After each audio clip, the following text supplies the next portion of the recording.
आकांक्षा MCN न्यूजच्या जालना बातमीपत्रात तुमचं स्वागत करते। या बातमीपत्राचे प्रायोजक आहेत संजीवनी मल्टी स्पेशालिटी हॉस्पिटल, आपल्या आरोग्याची संजीवनी, the skill to heal, the spirit to care. Dnyan Sanjeevani foundation school शैक्षणिक वर्ष 2026-27 साठी प्रवेश सुरू। जालना शहरातील गोदावरी नगर येथील 400 ते 500 घरांना वीज पुरवठा करणारे रोहित्र सोमवारी दुपारपासून बंद पडले। रोहित्र सुरू करण्यासाठी महावितरणकडे तक्रार केल्यानंतरही दुरुस्ती न झाल्याने येथील नागरिकांनी मंगळवारी सायंकाळी जालना अंबड रोडवर रास्ता रोको आंदोलन केलंय। यावेळी महावितरणच्या विरोधात जोरदार घोषणाबाजी करण्यात आली। दरम्यान या आंदोलनानंतर महावितरणने तात्काळ दुसरे रोहित्र आणून बसवले। शहरातील अंबड मार्गावरील गोदावरी नगर येथील रोहित्र सोमवारी दुपारी 2च्या सुमारास नादुरुस्त झाले। त्यामुळे येथील नागरिकांना रात्रभर अंधारात राहावं लागलं। महावितरणकडे तक्रार करून देखील रोहित्र दुरुस्त न केल्याने संतप्त नागरिकांनी मंगळवारी आंदोलन केलं। या आंदोलनामुळे जालना अंबड मार्गावर वाहनांच्या रांगा लागल्या होत्या। आंदोलन सुरू झाल्याची माहिती मिळताच तालुका जालना पोलीस घटनास्थळी दाखल झाले, मात्र तोपर्यंत आंदोलनकर्ते उठून गेले होते। या आंदोलनानंतर महावितरणने नवीन रोहित्र बसवले असल्याची माहिती समोर आली आहे। तुम्ही अंबड रोडवर आंदोलन केलंय, रस्ता रोको केलाय, काय मागण्या तुमच्या? आम्ही स्थानिक रहिवासी असून इथं काल 2 वाजल्यापासून म्हणजे दुपारी 2 वाजल्यापासून ही डिप्पी बंद आहे। वारंवार MCB ला फोन केले वारंवार की बाबा तुम्ही डिप्पी चालू करा, इथं येऊन पहा, तर सदर अधिकारी इथं येऊन सुद्धा देखील पाहण्यास सुद्धा तयार नाहीत। मग आमचं काय नाही इलाज, आम्हाला पाणी नाही, लाईट नाहीये, राहत कसं काय करा? एवढ्या भीषण गरमीमध्ये टेम्परेचर 44 आहे, या 44 टेम्परेचर मध्ये कसं राहत आम्ही जर लाईट नाहीये? किती घर अवलंबून आहे त्या डिपीवर? या डिपीवर जवळपास 500 घर अवलंबून आहेत। एकाच डिपीवर 500 घर अवलंबून येते, बाकी पूर्ण एरिया जो पाठीमागचा दिसतो पूर्ण अवलंबून याच्यावर आहे। आणि हिचा वारंवार फ्यूज जातो तरी इथं कोणी येत, सदर व्यक्ती कोणीच येत नाही इथं। कधीपासून लाईट नाही तुम्हाला? काल 2 वाजल्यापासून 24 घंटे झाले। मागणी काय आता? मागणी आम्हाला की ही डिपी झाली पाहिजे, ना तर आम्ही पूर्ण रात्रभर इथं सर परिवारासहित येऊन बसणार आहेत आम्ही। प्रामुख्याने ही मागणी आहे सर की ह्या डिपीच्या जागेवर अजून एक डिपीचा लोड असणं आवश्यक आहे। एक डिपी जर इथं दिली तर ही डिपी वारंवार आमची जाणार नाही। मागील 2 महिन्यापासून वारंवार डिपी जाते, आम्हाला 2-2 रात्री लाईट नसताना आम्हाला तसेच दिवस रात्र काढावी लागते। तर प्रशासनाला विनंती आहे की गोदावरी नगर मधील सर्व रहिवाशांचा विचार करावा आणि आमच्या संयमाचा अंत प्रशासनाने पाहू नये। आत्मसंरक्षण, शारीरिक तंदुरुस्ती आणि मानसिक शिस्त यांचा संगम असलेला तायक्वांदो हा खेळ जगभर गाजत आहे आणि जालन्यातील एका चिमुकल्या खेळाडूने या खेळात राष्ट्रीय स्तरावर दमदार कामगिरी करत सर्वांचं लक्ष वेधून घेतलंय। अवघ्या 11 वर्षाच्या ओवी मांगडे हिने सलग 3 वेळा सुवर्ण पदक पटकावलंय। जालना जिल्ह्याचं नावलौकिक वाढवलंय। जालन्याची 11 वर्ष ओवी मांगडे अव्वल राष्ट्रीय स्पर्धांमध्ये तिहेरी सुवर्ण पदकाची कमाई केली आहे। हात आणि पायांचा प्रभावी वापर करून खेळला जाणारा हा खेळ आत्मसंरक्षण, शारीरिक तंदुरुस्ती आणि मानसिक शिस्त यावर विशेष भर देतो। उंच उड्या मारून मारल्या जाणाऱ्या तायक्वांदो अचूक लाथा हे या खेळाचं प्रमुख वैशिष्ट्य मानलं जातं। कोरियामध्ये विकसित झालेल्या या क्रीडा प्रकाराची परंपरा प्राचीन काळापासून असून 2000 पासून या खेळाला ऑलिम्पिक स्पर्धेमध्ये मान्यता मिळाली आहे। तायक्वांदो मध्ये विविध प्रकारच्या किक तंत्राचा front kick, round house kick, crescent kick मोठ्या प्रमाणावर वापर केला जातो। तसेच ठोसे बचाव आणि अडवण्याचे तंत्र यावरही भर दिला जातो। प्रशिक्षण प्रक्रियेत मूलभूत हालचाली, पुमसे नियोजित हालचालीने नमुने आणि क्योरोगी स्पर्धात्मक लढत यांचा समावेश असतो। जालना शहरातील प्रशिक्षण केंद्रात सध्या 20 ते 25 विद्यार्थी तायक्वांदोचं प्रशिक्षण घेत आहेत। या केंद्रातून अनेक खेळाडूंनी जिल्हा, राज्य आणि राष्ट्रीय स्तरावर पदके मिळवली आहेत। याच केंद्रात इयत्ता 5वीत शिकणारी ओवी अनिल मांगडे ही 11 वर्षाची मुकली गेल्या 3 वर्षांपासून प्रशिक्षक ज्ञानेश्वर मोरे यांच्या मार्गदर्शनाखाली सराव करते। ओवीने आपल्या मेहनतीच्या जोरावर राष्ट्रीय स्तरावर 3 वेळा सुवर्ण पदक पटकावलंय। नाशिक येथे झालेल्या किड्स नॅशनल चॅम्पियनशिपमध्ये तिने सुवर्ण पदक जिंकले। तसेच खेलो इंडिया वुमन लीग स्पर्धेतही तिने गोल्ड मेडल मिळवलंय। याशिवाय राजस्थानमधील जयपूर येथे झालेल्या सेकंड फेडरेशन कप स्पर्धेतही तिने प्रथम क्रमांक मिळवत सुवर्ण पदकाची कमाई केली आहे। ओवीच्या आगामी राष्ट्रीय आणि आंतरराष्ट्रीय स्पर्धांसाठी तिची तयारी जोरात सुरू असून तिच्याकडून मोठ्या अपेक्षा व्यक्त केल्या जात आहेत, अशी माहिती तिचे प्रशिक्षक ज्ञानेश्वर मोरे यांनी दिली आहे। दरम्यान ओवीचे वडील अनिल मांगडे हे व्यवसायाने बांधकाम साहित्य विक्रेते आहेत। दिवसभर सिमेंट, वाळू आणि विटांच्या कामात गुंतलेले असतानाही त्यांनी आपल्या मुलीला सक्षम आणि आत्मनिर्भर बनवण्याचा ध्यास घेतलाय। मुलींनी स्वतःच्या पायावर उभं राहून आत्मसंरक्षण शिकावं या विचारातून त्यांनी आपल्या 3 मुलींना तायक्वांदोचं प्रशिक्षण दिलंय। ओवी मांगडे हिचं स्वप्न आता आणखी मोठं आहे। कठोर परिश्रम करून भविष्यात ऑलिम्पिक स्पर्धेत भारतासाठी सुवर्ण पदक जिंकण्याचं जालन्याच्या या चिमुकल्या खेळाडूची झेप आता आंतरराष्ट्रीय स्तराकडे लागली असून तिची यशोगाथा अनेक मुलींसाठी प्रेरणादायी ठरतीये. नमस्कार, मी ज्ञानेश्वर मोरे, तायक्वांडो प्रशिक्षक आहे. तायक्वांडो हा एक कोरियन स्पोर्ट आहे, ज्याच्यामध्ये लेगचा किकचा वापर जास्त असतो. अशा प्रकारचा हा स्पोर्ट आहे आणि आपण या ठिकाणी या सेंटरवरती आपल्याकडे 20 ते 25 विद्यार्थी तायक्वांडोची प्रोफेशनल ट्रेनिंग करतात. त्याच्यामध्ये आपल्याकडे जिल्हा स्तरापासून ते राष्ट्रीय पातळीपर्यंत पदक विजेते खेळाडू आहेत. जसे की आता आपण तुम्ही भेटलात की एक विद्यार्थी आहे ओवी अनिल मांगडे, जी गेल्या दीड वर्षामध्ये राष्ट्रीय पातळीवर 3 वेळेस पदक तिने मिळवलेले आहेत. राष्ट्रीय पातळीवर गोल्ड मेडल तिने मिळवलेले आहेत आणि येणाऱ्या काळामध्ये होणाऱ्या राष्ट्रीय आणि आंतरराष्ट्रीय स्पर्धेसाठी आपण त्या विद्यार्थ्याची तयारी करतोय. तर अशा प्रकारे हा स्पोर्ट्स आणि आपली अकॅडमी आहे. कशा पद्धतीने काय काय शिकवलं याच्यामध्ये ना सगळ्यात महत्त्वाचं बेसिक सेल्फ डिफेन्स आणि फिटनेस याच्यावरती फोकस केले जातात आणि त्याच्यानंतर जे मुलं इंटरेस्टेड आहेत तर त्या विद्यार्थ्यांना आपण प्रॉपरली गेम शिकवतो. तायक्वांडो हा ऑलिम्पिक स्पोर्ट आहे आणि याच्यामध्ये मग जिल्हास्तरीय विभाग, राज्य आणि राष्ट्रीय पातळीवरच्या खेळाडूंची तयारी करून घेतली जाते. त्यांना एक प्रोफेशनली गेमबद्दल त्यांना माहिती दिली जाते आणि त्यांच्याकडून सराव करून घेतला जातो. किती वयोगटातून हे शिकण्यासाठी काही वयोमर्यादा नाही आहे. याच्यामध्ये किमान विद्यार्थ्यांना समजलं पाहिजे. एक 5 वर्षापासूनचे पुढील विद्यार्थी, सर्व विद्यार्थी याच्यामध्ये शिकतात आणि आपल्याकडे ती आहे. सर्व वर्गातील मुलं आहेत. आपल्या फिटनेसवर काय परिणाम आणि काय फायदे वगैरे होतात? याच्यामध्ये काय आहे की पूर्ण आल्यानंतर पूर्ण शरीराचा व्यायाम होतो. डोक्याच्या केसापासून पायाच्या नखापर्यंत शरीराचा व्यायाम होत असल्यामुळे लेकरांचं जे फिटनेस आहे ते फार चांगल्या प्रकारे डेव्हलप होतो. म्हणजे जेणेकरून जर इथे व्यायाम केल्यामुळे लेकरं आजारी पडत नाही, त्यांचा कॉन्फिडन्स लेवल वाढते, त्यांच्यामध्ये सेल्फ डिफेन्सच्या ज्या काही स्किल आहेत त्या शिकल्यामुळे त्यांचा आत्मविश्वास फार वाढतो आणि ज्यावेळेस ते समाजामध्ये जातात त्यावेळेस ते कुठेही घाबरत नाहीत, भीत नाहीत. अशा प्रकारचा त्यांचा आत्मविश्वास डेव्हलप होतो. मी ज्ञानेश्वर मोरे, तायक्वांडो प्रशिक्षक आहे. गेल्या 13 ते 14 वर्षापासून तायक्वांडोची कोचिंग करतो. सांगा आणि तायक्वांडोमध्ये तू बरेचसे पदक वगैरे मिळवले, काय सांग? माझं नाव ओवी अनिल मांगडे आणि मी त्या 5वी मध्ये शिकते आणि तायक्वांडो हा गेम मी 3 वर्षापासून शिकते आणि याच्यामध्ये आपल्याला फिटनेस आणि सेल्फ डिफेन्स हे सगळं शिकवतात आणि मला आता नाशिकला, राजस्थानला, ओडिशाला इथे सगळे मेडल्स, गोल्ड मेडल आहेत आणि मला तायक्वांडोची आवड ही माझ्या वडिलांमुळे लागली. त्यांना लहानपणापासून स्पोर्ट्सची खूप आवड होती म्हणून त्यांनी आमच्या तिघी बहिणीलाही क्लास लावून दिले म्हणून मग मला तायक्वांडोची आवड लागली. तुझं स्वप्न काय पुढे?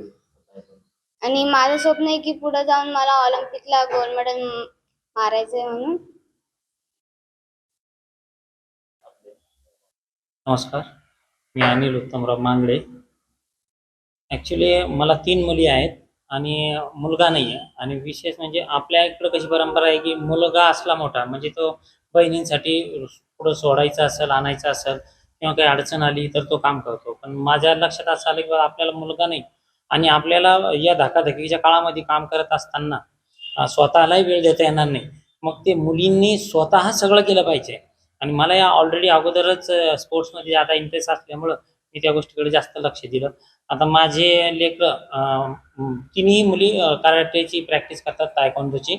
मोठी मुलगी थोडी अडल्ट आहे, मोठी असल्यामुळं आता तिचं थोडं शिक्षणाकडे लक्ष आहे, पण ती सेल्फ डिफेन्स चांगल्या प्रकारे शिकलेली आहे आणि सगळे कामं ती स्वतः करते. कॉलेजला स्वतः गाडी घेऊन जाते, स्वतः घरी येते, ट्युशनला गेली तर स्वतः जाते, स्वतः येते. तसंच ती लहान मुलींना पण सोडण्याचं काम करते. आणि विशेष म्हणजे आता समाजामध्ये हे सगळे प्रॉब्लेम वाढले, मुलींवर लक्ष ठेवलं आपल्याला प्रत्यक्ष शक्य नव्हतं, होणं शक्य नव्हतं.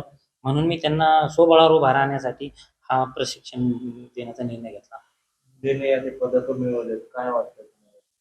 खूप आनंद वाटतो आणि आपण ही जी फील्ड चूज केली याचा हे सार्थ झाल्याचा चांगला अनुभव आहे. जालना शहरातील कांचननगर प्रभाग क्रमांक 14 मध्ये वीज पुरवठ्याचा गंभीर प्रश्न निर्माण झालाय. डीपीमध्ये तांत्रिक बिघाड झाल्यामुळे गेल्या 3 दिवसांपासून नागरिक अंधारात आहे. तब्बल 36 तास वीज पुरवठा खंडित राहिल्याने संतप्त नागरिकांनी आंदोलनाचा इशारा दिला असून अखेर प्रशासनाला जाग आली आहे. जालना शहरातील कांचननगर परिसरात गेल्या 3 दिवसांपासून वीज पुरवठा खंडित आहे. डीपीमध्ये झालेल्या तांत्रिक बिघाडामुळे नागरिकांना प्रचंड गैरसोयीला सामोरं जावं लागतंय. सलग 36 तास वीज नसल्यामुळे पाण्याचा प्रश्न गंभीर बनलाय. विशेष म्हणजे पूर्वी या भागात 200 केव्हीची डीपी बसवण्यात आली होती, मात्र काही दिवसांपूर्वी ती काढून 100 केव्हीची डीपी बसवण्यात आली. त्यानंतर सतत तांत्रिक बिघाड होऊन वीज पुरवठा वारंवार खंडित होत असल्याची तक्रार नागरिकांनी केली आहे. महावितरण विभागाकडे अनेकदा तक्रारी करूनही याकडे दुर्लक्ष करण्यात आलं. अखेर संतप्त नागरिकांनी आंदोलनाचा पवित्रा घेतल्यानंतर प्रशासनाचे अधिकारी, अभियंते आणि स्थानिक नगरसेवक घटनास्थळी दाखल झाले. उन्हाळ्याच्या तीव्र उकाड्यात फॅन, कूलर बंद असल्यामुळे नागरिकांचे हाल होत आहेत. रात्रीच्या वेळी डासांचा त्रास वाढला असून लहान मुले आणि ज्येष्ठ नागरिकांना विशेष त्रास सहन करावा लागतोय. जालना शहरातील कांचननगर प्रभाग क्रमांक 14 मध्ये वीज पुरवठ्याचा प्रश्न गंभीर बनलाय. डीपीमध्ये तांत्रिक बिघाड झाल्यामुळे गेल्या 3 दिवसापासून नागरिक अंधारातच जीवन जगतायत. सलग 36 तास वीज पुरवठा खंडित राहिल्यामुळे परिसरातील नागरिक संतप्त झालेत. स्थानिक नागरिकांच्या माहितीनुसार या भागात पूर्वी 200 केबीची डीपी बसवण्यात आली होती. मात्र काही दिवसांपूर्वी ती डीपी काढून 100 केबीची डीपी बसवण्यात आली. त्यानंतर पासूनच वारंवार तांत्रिक बिघाड होऊन वीज पुरवठा खंडित होत असल्याचा आरोप नागरिकांनी केलाय. महावितरण विभागाकडे वारंवार तक्रार करूनही याकडे दुर्लक्ष करण्यात आलं. अखेर नागरिकांनी आक्रमक भूमिका घेत आंदोलनाचा इशारा दिल्यानंतर संबंधित अधिकारी, अभियंते आणि स्थानिक लोकप्रतिनिधी घटनास्थळी दाखल झाले. वीज नसल्यामुळे पाणी पुरवठा ठप्प झालाय. उन्हाळ्याच्या दिवसात फॅन आणि कूलर बंद असल्यामुळे घरात राहणं कठीण झालंय. त्यातच रात्रीच्या वेळी डासांचा प्रचंड त्रास होत असल्याने नागरिकांचे हाल होत आहेत. दरम्यान कांचननगर येथे 200 केबीची डीपी तात्काळ बसवण्यात यावी अशी जोरदार मागणी नागरिकांकडून करण्यात येते. रात्री उशिरापर्यंत डीपी दुरुस्तीचं काम सुरू होतं. सर आहेत, गेल्या 3 दिवसापासून इथे लाईट नाहीये, डीपी बसवण्याचं चालू काम आहे. काय सांगाल या संदर्भात? आम्ही सर्व कांचननगरवासी प्रभाग क्रमांक 14 महानगरपालिका जालना इथले सर्व सुज्ञ नागरिक इथं जमा आहोत. 3 दिवसापासून जो महावितरणचा महामंडळाचा जो खेळ चाललेला आहे आणि जनतेची जी गैरसोय व्हायली त्याच्याकडं महावितरणाचं कुठल्याही प्रकारचं लक्ष नसून आज आम्ही उद्रेकी एक आंदोलन छेडलं. त्याच्यामुळं आता इथं प्रशासकीय अधिकारी, अभियंता व आमचे नगरसेवक इथं सगळे उपलब्ध झालेले आहेत व त्यांनी आजची रात्र कशी बशी काढा म्हणून असं आम्हाला आश्वासन दिलेलं आहे. तसेच उद्या आमच्या प्रभागाला किंवा आमच्या एरियाला 200ची डीपी मान्य असून इथं 100वर काम भागवत आहेत व त्या 100च्या डीपीमुळं ह्या जनतेची जी गैरसोय व्हायली व वरिष्ठ, ज्येष्ठ असे जे बाल हे त्यांना खूप त्रास होतोय. आणि 36 घंट्यापासून आम्ही वीज नसल्यामुळं आम्हाला पाण्याची सोय होत नाहीये, फॅन चालू नाहीये आणि सध्याचं तापमान पाहता 42-44 डिग्री सेल्सिअस असून पिण्याच्या पाण्याची सुद्धा सोय नाहीये. तर प्रशासनानं कुठंतरी याचं ठोस पाऊल उचलून आम्हाला 200ची डीपी देण्याची कृपा करावी व तसेच महावितरणाचे अधिकारी जे पगार घेतात त्यांच्या शिक्षणाच्या याच्यानुसार त्यांना ते कळायला पाहिजे की इथं लोड फॅक्टर किती आहे, वसुली किती आहे याचा पूर्ण अभ्यास करून आम्हाला मोठ्यात मोठी डीपी देऊन चांगलं एक सौजन्य लाभावं असं त्यांनी वागणूक देण्यात यावी अशी आमची सगळ्या कांचननगरवासियांतर्फे मी विनंती करतो. तसेच ज्यांच्याकडून ही चूक झालेली आहे, 200ची डीपी काढून 100ची बसवण्यात आलेली आहे, त्यांनी प्रशासनाने त्यांच्यावर कारवाई करण्यात यावी व वेळोवेळी हे विजेचे तार जे खाली लांबलेले आहेत यांना गाडीचा धक्का लागून कधी पण डीपीचा स्फोट होतो, काही होतो. आम्हाला ह्या वर्षभरात कमीत कमी 10 ते 15 वेळेस हा त्रास सहन करावा लागलेला आहे. तरी माझी प्रशासनाला विनंती आहे, महावितरण आणि महानगरपालिका दोघांनाही आमची विनंती आहे की यांनी जातीनं लक्ष देऊन हा प्रश्न सोडवण्यात यावा. काय नाव आपलं? मी पंकज कृष्णराव माळवे, कांचननगर रहिवासी. नगरमध्ये जे काही आता लाईट आहे, 3 दिवसापासून लाईट नाहीये, खूप समस्या जाणवते. काय सांगा? हा प्रश्न आमच्यासाठी काही नवा नाहीये. मागच्या प्रत्येक 6 महिने झाले की हे ट्रान्सफॉर्मर 100चं आहे, इथं लागतंय 200चं. पण प्रशासनाकडून वेळोवेळी काय केलं जातं, 100ची मलमपट्टी करून 6 महिने धकवले जातात. मागच्या वेळी पण तिथल्या प्रशासकीय अधिकाऱ्यांना आश्वासन दिलं पण ते आश्वासन पूर्ण केलं नाही. आता त्यांना ह्या सर्वांच्या मार्फत एकच सांगतो, हे तुम्ही आश्वासन आज दिलंय, हे जर येत्या 10 दिवसात पूर्ण झालं नाही, ही डीपी जर पुन्हा उडाली, हे सर्व नागरिक घेऊन आम्ही तिथं ठिय्या आंदोलन करू आणि तिथं जे काय होईल नुकसान तुमचं महावितरणाचं त्याची जिम्मेदारी आमची राहणार नाही. स्थानिक नगरसेवक यांना काही बोलला नाही का आपण? नाही, त्यांनी त्यांच्या परीनं जेवढं करायचं तेवढं केलंय सहकार्य. काहींनी केलं, काहींनी नाही केलं, ते ठीक आहे. आणि हे बातमीपत्र येतेच संपलं. पुन्हा भेटूया पुढील बातमीपत्रात. तोपर्यंत पाहत रहा MCN न्यूज. नमस्कार.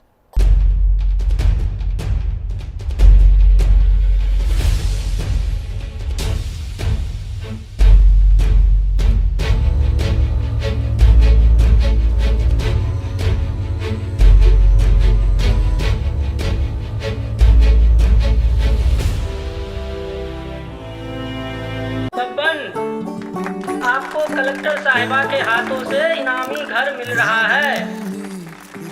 आपका घर बहुत सुंदर होगा ना? अरे नहीं बेटा, हम तो बहुत छोटे आदमी हैं। चाचू डोंट वरी, मैं बड़ी होकर आपके लिए और सबके लिए मजबूत और सुंदर घर बना के दूंगी। कालिका सरिया लाना मत भूलना। कालिका TMT सरिया कंक्रीट से करे मजबूत जोड़ और भूकंप, संग, आग से लड़कर घर को दे दीर्घायु। कालिका सरिया मैं भूली नहीं। बेटिया आप करेक्टर। कालिका TMT, फैसला जो मजबूत हो। संजीवनी मल्टी स्पेशालिटी हॉस्पिटल, ऋषी पार्क, अंबर चौफुली, जालना।